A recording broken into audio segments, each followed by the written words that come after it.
ఇంధన రంగంలో ఈ మధ్య మనకి బాగా వినిపిస్తున్న పేరు బయో ఎథనాల్. అసలు బయో ఎథనాల్ అంటే ఏంటో తెలుసుకుందాం పదండి. బయో ఎథనాల్ అనేది ఒక రెన్యూవబుల్ ఎనర్జీ సోర్స్.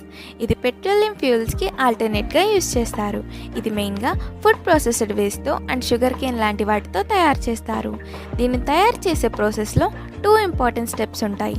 ఒకటి ఫర్మెంటేషన్, ఇంకొకటి డిస్టిలేషన్. ఫర్మెంటేషన్తో ఫ్యూయల్ అనేది వాటి ఫామ్లోకి వస్తుంది. డిస్టిలేషన్తో ప్యూరిటీ వస్తుంది. ఇది సాధారణ పెట్రోల్తో కలిపి వాడటం ద్వారా వాహనాలలో కాలుష్యం తగ్గించవచ్చు. E10, E20 అనే మిశ్రిత ఇంధనాలలో 10% లేదా 20% బయో ఎథనాల్ కలిపి వాడతారు. ఈ విధంగా వాడటం వల్ల పెట్రోల్ వినియోగం తగ్గి విదేశీ మారకం ఖర్చు తగ్గుతుంది.